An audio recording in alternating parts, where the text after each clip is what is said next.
السلام علیکم پاکستان، حمید نقیبی آپ کی خدمت میں حاضر ہے۔ ناظرین، یہ وہ دھرتی ہے جس کے نیچے چھپی دولت صدیوں خاموش رہی، لیکن اب دنیا کی نظریں اس زمین پر جم چکی ہیں، کیونکہ یہاں سے نکلنے والی وہ دھاتیں دریافت ہو چکی ہیں جن سے بنے بغیر نہ کوئی موبائل چل سکتا ہے، نہ کوئی سیٹلائٹ اڑ سکتا ہے، نہ کوئی جدید ہتھیار کام کر سکتا ہے۔ جی ہاں، یہ ہے پاکستان کی زمین اور یہ ہے ریئر ارتھ ایلیمنٹس کی کہانی۔ اب سوال یہ ہے، کیا بلوچستان، گلگت اور KPK کی چٹانیں دنیا کی ٹیکنالوجی کا مرکز بن سکتی ہیں؟ کیا پاکستان واقعی چپ وار میں قدم رکھنے جا رہا ہے؟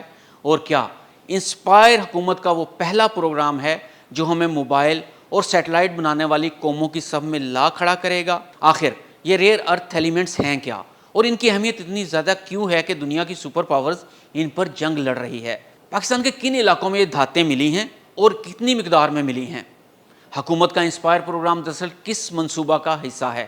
کیا یہ پاکستان کو صرف ایک ریسرچ سینٹر بنا دے گا یا ایک چپ پروڈیوسنگ ملک بھی بنائے گا؟ ناظرین، دنیا کی سب سے بڑی جنگ اب زمین پر نہیں، دماغوں اور مشین کے درمیان لڑی جا رہی ہے، جسے کہا جاتا ہے چپ وار۔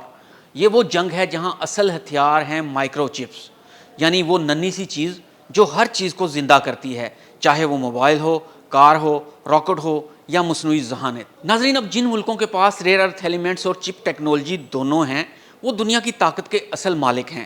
چین کے پاس دنیا کے 60% سے زائد ریئر ارتھ ریزرو موجود ہیں، امریکہ کے پاس ڈیزائننگ اور آرٹیفیشل انٹیلیجنس کا علم ہے، اور سعودی عرب اب اپنے ریئر ارتھ کے ذریعے چپ فیکٹریاں لگا رہا ہے۔ تو ناظرین، پاکستان کی نئی دریافت نے دیکھا ہے کہ زمین کے نیچے چھپا ہے ایک انمول خزانہ۔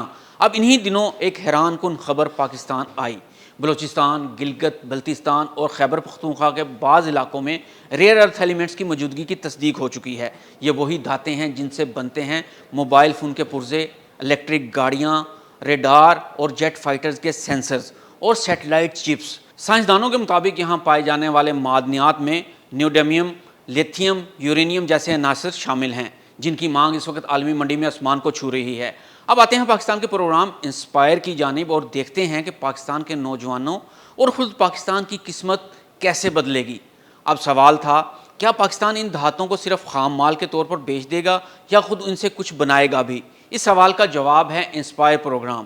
یہ national semi conductors and micro electronics منصوبہ کا ایک حصہ ہے، جسے حکومت پاکستان نے شروع کیا ہے، اور اس کے تحت ملک میں چپ ڈیزائننگ، سیمی کنڈکٹر مینوفیکچرنگ اور الیکٹرانک انجینئرنگ کی بنیاد رکھی جا سکے گی۔ اس پروگرام کے ذریعے 7200 ماہرین کو اگلے 5 سالوں میں تربیت دی جائے گی۔ پہلا مرحلہ میں تقریباً 32,000 نوجوانوں کو ٹریننگ دی جائے گی۔ 9 یونیورسٹی کلسٹرز اور 6 جدید IC انٹیگریٹڈ سرکٹ لیبارٹریاں ملک بھر میں قائم کی جائیں گی۔ منصوبے کے لیے 4.5 ارب روپے کی رقم مختص کی گئی ہے۔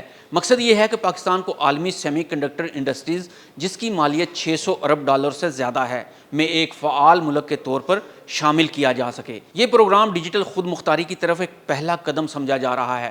بین الاقوامی تعاون بھی اس منصوبے کا حصہ ہے۔ مثلاً سعودی عرب کے سیمی کنڈکٹر ہب کے ساتھ شراکت داری کے ذریعے تربیت اور بزنس روابط قائم کرنا۔ منصوبے کا دوسرا مقصد یہ ہے کہ پاکستان نہ صرف اپنی ریئر ارتھ ایلیمنٹس کو خود پروسیس کرے، بلکہ ان سے اپنے چپس، سرکٹس اور سمارٹ ڈیوائسز تیار کرے۔ تو آئیے اب دیکھتے ہیں کہ اس منصوبے کے تحت پاکستان عالمی منظرنامے میں کیا مواقع حاصل کرے گا۔ ناظرین، دنیا میں اس وقت سیمی کنڈکٹر انڈسٹریز کی مالیت $1 ٹریلین سے زیادہ ہو چکی ہے۔ پاکستان اگر اس انڈسٹری میں صرف 1% بھی حصہ لے لے تو یہ $10 بلین کی معیشت ہو سکتی ہے۔ اس لیے حکومت چاہتی ہے کہ پاکستانی یونیورسٹیز، انجینئرز اور اسٹارٹ اپس اس نئے چپ ریولوشن میں شامل ہوں۔ تو ناظرین، یہ وہ لمحہ ہے جہاں سے پاکستان کا ایک نیا سفر شروع ہو سکتا ہے۔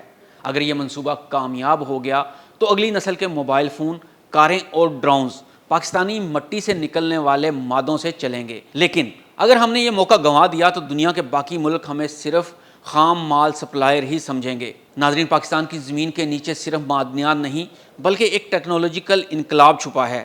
سوال صرف یہ ہے، کیا ہم اس موقع کو پہچان پائیں گے؟ کیا ہم اپنی زمین سے نکلنے والی دھاتوں کو اپنے مستقبل کی طاقت بنا سکیں گے؟ یہ فیصلہ اب ہمارے ہاتھ میں ہے۔ حمید نقیبی کو اجازت دیجیے۔ اللہ حافظ۔